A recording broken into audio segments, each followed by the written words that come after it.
You're listening to the Huddle Up Podcast with Chad Jensen and Zach Kelberman. Join Broncos Country's deep divers at milehighhuddle.com and sound off. And now it's time to drop some knowledge.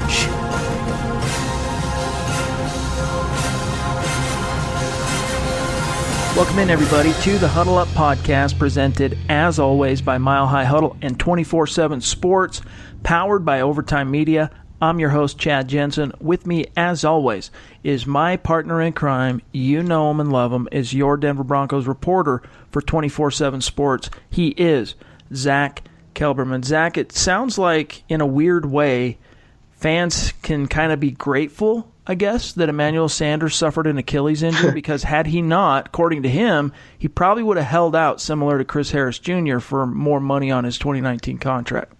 Yeah, that's one way to put it for sure. Based on what he said on The Fan yesterday, he gave an interview and he said more than likely he would have taken a similar route as Harris because both players are in a walk year in 2019. He sounds like he wanted more money, or he wanted at least a pay bump like Harris got. And it's in hindsight, it's one of those things he can say. I don't know if he would have gone through with it if it actually would have stayed healthy. And as I wrote in the article, Elway wouldn't have been open to that. He barely paid Chris Harris Jr., and Harris was a much more accomplished player than Emmanuel Sanders, and Sanders also older. So I think pretty handsomely coming off that injury, $10 million in base, 12.9 against the cap. That's pretty good for him.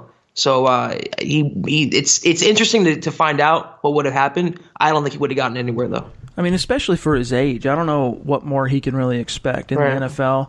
I mean, for a wide receiver, over 30, coming off an Achilles. I mean, granted, in this world he's talking about, he didn't have the Achilles injury. If he hadn't have suffered the injury, he would have wanted more, etc., in theory. But I don't see how he would have had anywhere near the leverage that Harris had. And frankly, Harris didn't have. We talked about it on the podcast. Harris didn't really have any leverage, so I don't think it would have worked out in the same type of success Harris had with that little mini holdout. I don't think it would have unfolded the same way had it happened with Sanders in a different world. It's exactly what I was thinking. And Harris, they're both coming off injuries, but he at least made the Pro Bowl last year, and he's still among the top at his position. And you can say what you want about Sanders, but he is not among the top 5 receivers and wide receivers in the NFL, like Chris Harris Jr. is to cornerbacks. You mentioned leverage. His leverage, whatever Harris had, barely got him a bump in salary. He wanted a long-term deal, and after months, Elway did not want to do it. So if he barely did it with Chris Harris Jr., it was not going to happen with Emmanuel Sanders. I think Elway's looking at both of them as just like chips to help them win this year. They're mercenaries. They're hired guns in a sense in a win-now season for Elway, and he's just to return to the playoffs, and he wants all hands on deck. But beyond that, in 2020, I think he's good with letting both these players walk. And it's important to note, too, that he was appearing Sanders on local radio where those guys are trying to, they're peppering him with questions and hypotheticals. And so he's just rolling with the flow, right? I mean, in reality, how much do you think that would, it's hard to say at this point because it literally would have had to have happened in a parallel universe like the former television show Fringe, where you got 2 different Broncos teams in parallel universes. On one, Sanders never tore his Achilles, and the other one, he did. But anyway, we got a lot to get to in today's show. It is an amalgamation of sorts of the VIP mailbag, the Twitter mailbag, and a question or two from YouTube. We're going to dive into that, see what's on everybody's mind here in just a second. First, quick reminder, make sure you're following the show on Twitter so that you too can get in on these Twitter mailbags when we put them out. But it's also just the best way to keep your finger on the pulse of what's happening with the show in real time at Huddle Up Pod on Twitter. YouTube followers and listeners, you're doing great. We love you. We appreciate you. Don't forget to like. Don't forget to comment. Every time you listen to the show, before you X out on that particular video, leave us a like and a comment. Let us know. Engage in the conversation. We want to hear from you. And then iTunes listeners, as always, we appreciate you. If you haven't, leave a creative review and give us that 5-star rating. Always helps to grow the Huddle Up podcast. All right, Zach. It is that time of the week where we take a peek inside the Mile High Mailbag because we are your football priests, and we are here each and every week to offer you the absolution and the answers to your burning Broncos questions. And this first one comes from a Mile High Huddle 24/7 Sports VIP subscriber, Jedi Joshua. He says, Huddle Up Pod, appreciate you guys as always. Do you guys think Drew Lock will start to get a better grasp on things after the break? He is learning a new playbook, adjusting to the speed of the game, and learning how to play under center. It's a lot to take in for the young guy. What's your answer for Joshua? Chad, you mention it all the time that when training camp starts, he should have a more comfortable grasp on the offense, and his talent will start to separate him. And I fully agree with you. From the Brett Rypiens and the Kevin Hogans of the world, the physical talent, the arm talent is all there. He just needs the processing and the technique, and that comes with time and experience. He's not going to be a finished product when training camp starts, but if he keeps his nose in the playbook over this break and he stays smart and just keeps at his craft, he'll be a more of a developed quarterback and can start to push that backup quarterback battle more in his favor. Yeah, I think some fans and readers and subscribers of the website were a little bit alarmed with Eric Trickle's studs and duds from minicamp. And even then, Eric Trickle was he put it out on Front Street that, take this with a grain of salt because it's OTAs, it's minicamp, that Drew Lock wasn't, crushing it.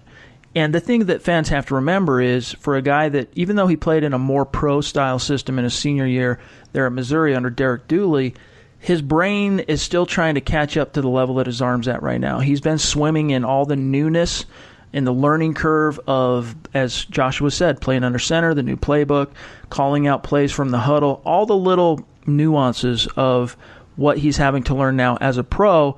It's going to take a little time to acclimate and for his brain to get on the same level as his arm. Because in theory, what you want is you want him to have mastered the mental side, or at least have it down to a point where he's confident so that he's not thinking when he's out on the field. I mean, every quarterback has to think, don't get me wrong. There is, the cerebral aspect every quarterback has to have, but you want to get them to a point where they're comfortable, they're confident, so that they are reacting as opposed to pressing. And that's more what you've seen from Drew Lock up to this point, is he's pressing a little bit more because he's trying to, play while he's still learning. And that's not exactly just going to disappear and go away in training camp, Zach. It's still going to take some time. And, quarterbacks are still learning their first few years in the league. But I think you'll see him start to stabilize and kind of get his legs underneath him by the time we see him in the preseason games. And we'll probably get our first look at him in the Hall of Fame game. It really doesn't matter what school you came from or how pro-ready your offense was. The transition from college to the NFL is unlike anything else. And he's still a 21, 22-year-old kid making the biggest professional leap of his life. And it's still a business for these people and these young people. And it's a massive change emotionally, psychologically, physically, spiritually even. It's going to take a while for Drew Lock. I mean, even Pat Mahomes, as good as he is now, he sat on the bench for a full year, unbothered, and got to just develop and learn on his own and get the seasoning he needed. And that's why they're reaping the benefits today. If he might not amount to Patrick Mahomes, Drew Lock, but if the Broncos give him time like we always talk about, Chad, they will get a much more stable product when he's thrown on the field, and they can be a franchise quarterback option for them, but not in 2019. So in training camp, he doesn't have any pressure to push Joe Flacco, any pressure to start. He does have pressure, though, to win that backup job. And I think, like I said, if he just keeps his nose in the playbook and he learns this offense under Rich Scangarello, it's only a matter of time before his brain catches up to his arm, and then, look out. Exactly. And I'm just excited to see him play this summer in the preseason. And the Broncos are going to have 5 games, which is why they also are starting training camp a little bit earlier than most NFL teams. So this time around, at least in 2019, Broncos fans aren't going to have to wait quite as long in terms of the break in between the end of minicamp and the start of training camp to get back to football. But we're inching ever closer. I mean, it'll be here before you know it. And hopefully all of our listeners are out there enjoying their summer, doing things with the family, getting away, recharging their batteries too, because this football season, I'm telling you, you can call it a law of averages, whatever. The Broncos are due for some sunshine. It's going to come. And you brought up Patrick Mahomes. What do you think? Do you think Patrick Mahomes, here's my mailbag question for Zach. Do you think Patrick Mahomes is going to take a step back from that unprecedented second season he had last year? I could definitely see that. I mean, it's just so tough to duplicate that success, and it's a classic scenario where he comes back to earth just a little bit. I mean, his talent alone is ridiculous, Chad. He's always going to be, for as long as he's healthy and in that system, he's always going to be a top quarterback. But to duplicate exactly what he did last year, I don't know. It's always tough, and the Patriots are always hanging around, and the AFC is pretty tough. He's going to be a thorn in the Broncos' side. That much I can guarantee you. Yeah. I think he's still going to have a very productive and prolific year. It'll be Pro Bowl caliber type of year, and I think the Chiefs are going to be competing for the playoffs and probably still competing for the Super Bowl. But I don't think he's going to have the storybook statistical production that he had last year. I mean, the NFL at a certain point is going to catch up to him a little bit. And there's little tweaks and there's little things that opposing defenses can do after seeing a full 16, what would he have, 17, 18 starts when you count playoffs under his belt. There's a huge body of work, a huge sample size there with which opposing defensive coordinators like Vic Fangio can try and find ways to put a stop to what he does best. And the problem, though, as far as the flip side of that coin, is a quarterback like Patrick Mahomes, so similarly to a young John Elway, is oftentimes the things they do best, their most triumphant moments, come outside of the strictures of a play. They break the pocket, do something creative, boom, big play. And as a defensive coordinator and a defense, there's only so much you can do to guard against that type of uncanny, knack for just making a play and being a killer.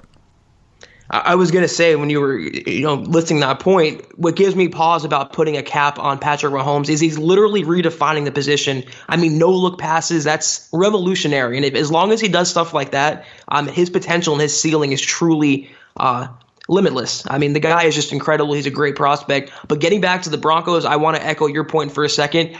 The win-loss record doesn't matter this year if they don't make the playoffs. It's going to be a jam-packed season. It's going to be a fun season regardless. I see a lot of fireworks too. So like you were saying, the fans should enjoy the downtime now, because come training camp, July 18th, that's when it starts. And it's going to be a wild ride, I think. And for what it's worth, I think old Vic Fangio is going to have a few tricks up his sleeve for when he faces off with Patrick Mahomes, just like you saw last year when the Chicago Bears took on the LA Rams, and the Rams were just rolling teams left and right. And we can all remember that shootout of the Rams versus the Chiefs on Monday Night Football. But by the time the Rams rolled into the Windy City, I mean, they put the clamp down. It was the lowest point output under a Sean McVay coach team in the Sean McVay era so far. So I'm really curious to see what kind of tricks Fangio might have up his sleeve for the Kansas City Chiefs. We'll see.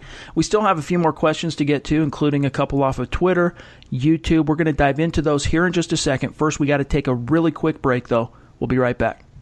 This is the Overtime Podcast Network. All right, Zach, before we dive into the questions on Twitter, let's answer this one from Corey G., a listener on YouTube. Again, we have a great, thriving little community of listeners on YouTube. And frankly, for what it's worth, I mean, we have our podcast is on every platform out there. I happen to listen to a lot of podcasts myself on YouTube, so I can understand why we have so many listeners that are, consistent and religious listening to us on YouTube. It's an easy way to consume podcasts. But this one comes from Corey G. And Zach, he says pretty simply here, how many wins do the Broncos have this year? What's your bet? Now, we went through our schedule prediction, but we don't get bogged down in the semantics of that. What do you think, prediction-wise, what do you got for the Broncos? I mean, as always, it's so early and so many things can happen. But overall, in a general sense, I see an 8-8 season. And, looking at that, it's not a sexy prediction. It's not going to rile up the fan base, but it's still a 2-game improvement. It's still moving the Broncos in the right direction. And for a first-time head coach and so many new moving parts to this team, coming off historic futility, that's positive forward momentum that you want to see from the coaching staff, and they can take that into the next decade, and that's when they'll start to contend. So 8-8, maybe if they get lucky with this tough schedule, like a 9-7 wild card, but somewhere in that range for me. I'm going to go out on a limb, and I'm going to say that as a bold prediction, I think the Broncos are going to win 10 games, or at least let me put it this way. I think the Broncos, I'm not going to say 8-8.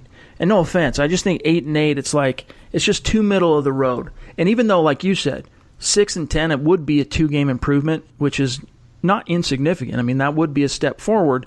I don't think it's going to do anything to save John Elway. I don't think it's going to do anything to save Joe Flacco as being at least a short-term mercenary starter for the Denver Broncos. I think for this team, they're kind of in a mindset under Vic Fangio and under John Elway and the pressures of the last few years where failure is simply not an option. And even though they have the second toughest schedule on paper today, That's going to shift. That's going to change. It's not going to. My bet is it's not going to be as tough of a schedule come the fall as it appears to be today. That's just the way it works in the NFL, and parity reigns supreme in the National Football League. I think, Zach, the Broncos have a legitimate opportunity to get back to winning double-digit games, and I think there are a lot of factors that speak to that. One, Vic Fangio and the new coaching staff. Two, Joe Flacco. I mean, let's not forget, Joe Flacco, I wrote about this, in fact, Thursday evening. You guys will, by the time you're listening to this podcast, you'll have had the opportunity to read the article. But he's you want to talk about an enigma. This is a guy who he's started for 11 years in the NFL, 0 almost individual accolades, but tons and tons of team success he's contributed to. And he's started, almost 11 full seasons, let's call it 10 and a half. But he's won, if you count playoffs, Zach, he's won 106 games in the NFL. He's got the most road playoff victories in NFL history for a quarterback, and only Tom Brady has won more playoff games since Flacco entered the league in 2008. So all of that experience, all I'm getting at with regard to that is I think the Broncos, if they can keep him healthy and upright, you got to worry about that back a little bit, that he's kind of had nagging back issues. If that offensive line can keep Joe Flacco upright, the defense is going to keep the Broncos in games. It's going to come down to the fourth quarter. And in those situations, traditionally, Zach, that's when we've seen Flacco tip the scales and show his value for his respective team. And I think that's how it's going to unfold. I don't want to, get too overboard in terms of the orange-colored glasses, but I really think the Broncos have a chance to win 10 games this year. Yeah, it's to make that leap from 8-8, which I agree, it's kind of a fence-sitter's move, but that's just how I see it right now. If with Flacco, that's the thing that's going to separate them from a middling team to a possible playoff contender. I can definitely see 9-7, maybe 10-6 as a wild card if everything aligns. And there's so many ifs to play out. The offensive line has to stay healthy. Flacco has to play up to snuff. The backs and receivers have to stay healthy and be cohesive. Rich Scangarello has to pan out as a first-time NFL coordinator. There's so many variables on that offense, whereas the defense I'm not worried about. So that on the defense alone and the coaching alone, I can see 8-8. And I still think that's an improvement. Let me just see one preseason game, though, and then maybe I can just move my prediction, up or back just a little bit. Yeah, and I think that's fair, right? Everything's at this point, fans want answers. They want something to sink their teeth into, but we just don't have any meat and potatoes yet. All we've seen is practice in shorts and a helmet. So I think it's fair to be skeptical considering the last couple of years, no doubt about it. And especially considering it's been a while since Joe Flacco did anything of note as a quarterback. And so I think that's all fair and square. And I concur with my partner in crime here that let's wait a little bit longer for the preseason. Let's see at least one preseason game. Let's see at least one series with Joe Flacco as the starting quarterback in the first team offense before we go too overboard on our bold predictions for 2019. But good question. Let's turn to the Twitter mailbag here from Matthew South, Zach. He says, why has Von Miller not had the praise that Bradley Chubb receives? No tailor-made comments from Von about Von from Vic Fangio. I would suspect Von has not had a coaching staff that could hold him accountable. Vance Joseph was a yes man, little chance of bringing out the best in Von, which I think is a fair point, Zach, because, Vic Fangio, and one quick thing, I'll disagree with Matthew in that I think Von Miller's received more hype than Bradley Chubb has this offseason, but your point still remains, Matthew, that what about can Vic Fangio get more out of Von? Because VJ was very much a yes man, and I don't think he was putting pressure on the players that he should have been to expect and ask more of. What do you think of that topic, Zach? I kind of tend to side with Matthew here. He's really ridden Von Miller hard, Vic Fangio, the entire offseason. From his very first press conference, said he can be even better than before. And a month ago or so, I believe I wrote about it, he said Von has a lot to work on out there, or a lot to learn out there. And conversely, about Bradley Chubb, he said he's tailor-made for his defense. And he said nothing but glowing things from the combine, through the free agent process, through the draft, nothing but glowing positive reviews. I guess that's true about Bradley Chubb. So I don't know what it is. I don't know if he thinks that Von is, a future Hall of Famer, so he can be a little harder on him. I know for a fact, and Fangio has said that he scouted Chubb coming out last year, and maybe he was just super high on him, and he likes him more as a prospect. I don't know. It is. I'm happy someone else caught on to that, because it's been a consistent pattern throughout this offseason. Honestly, Matthew, I think it really comes down to the old Spider-Man saying, maxim, whatever, that where much is given, much is expected, right? As far as natural talent and ability, Von Miller's probably the most gifted player on that roster, and he's got a resume, in terms of team success. He's got a resume on individual accolades. And, he's been a team captain lately, too. And so Vic Fangio obviously expects more out of Von Miller than he does out of a Bradley Chubb, who's just entering his second year. And so, naturally that might come out in the wash in terms of his public stances and the public remarks he might make about Von. But at the same time, Zach, I don't think that quite fully explains the departure in terms of tonality that Vic Fangio has taken whenever Von Miller's name has come up versus Bradley Chubb. He doesn't go out of his way to say that Chubb still has a lot to learn. And when he says a lot to learn, keep in mind, he's not talking about football in general. He's talking about his system. Okay, he's talking about the new demands of Vic Fangio's system and Von Miller working within that. But at the same breath, he doesn't say those things about Chubb. And maybe it's just different ways with which to reach players and motivate them. And, he's kind of an armchair psychologist in that sense where, if he wants to get more out of Von, this is kind of the stance he needs to take from a public perspective and probably internally as well. And with regard to Chubb, it's more of an encouraging stance, right? It's more of a, you're on your way, you're turning the corner, guy. Let's keep you going. You're destined for great things.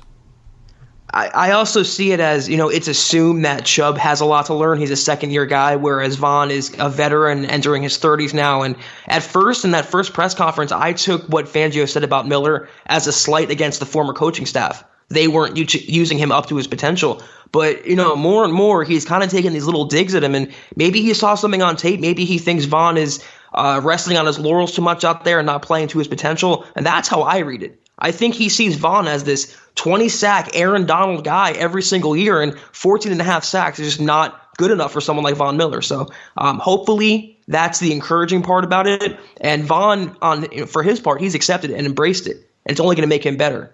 I'm glad, though, that someone else has noticed this pattern because it has been going on, since January. And you know what? There's one thing missing from Von Miller's resume as a pro. He's yet to win Defensive Player of the Year. He won Defensive Rookie of the Year in 2011. Came so close. But he should. There's actually, for as skilled and talented as he is, and as the great teams that he's played on in recent years, before the post Super Bowl 50 depredations, there's really no reason why Von Miller shouldn't be one of those players to have won Defensive Player of the Year, except for maybe the fact that J.J. Watt went on such a tear for that few years he was on, and Khalil, the rise of Khalil Mack. But that's maybe the only thing missing from Von Miller's resume. And if Vic Fangio, by taking this kind of psychologically passive-aggressive tact with Von Miller works, then I think a year from now, none of us will have a problem with his approach. Yeah, and my bold take for this season is I would not be surprised, like I said on a previous pod, if Bradley Chubb has more sacks this year than Von Miller. There's just something brewing and pointing in his direction, pointing upward with the coaching he's going to have. And Von, the torch is going to be passed in the sense that Von's going to be taking up more double teams for Chubb this year. And Chubb's going to reap the benefits in the sack department. So either way, though, having two premier, elite, future Hall of Fame pass rushers potentially, that's a good situation to be in, a good problem to have, no matter how he wants to motivate either player. No doubt, no doubt. Last question here comes from Rob on Twitter at idle_hands_F365. He says, Rob, love the podcast. Which current players do you think would make good coaches? Zach, and this is a question, oddly, that we get from time to time that I think it's kind of curious that fans have this, they think this way. Like, I wonder who would be a good coach that's a player. I'd say Justin Simmons would probably make for a good coach because he's a big-time leader. He's a big-time communicator. But what's your answer for Rob? Chris Harris Jr., minus if he can get past his salary for the coaching position, I think he'd be a good coach. Based on what he said in Mike Kliss about the hard down, I think he called it, with Vic Fangio's system, he kind of just peeled the curtain back, and I like the way he broke down the schematics of it. So him, Emmanuel Sanders, another guy, just a fiery personality.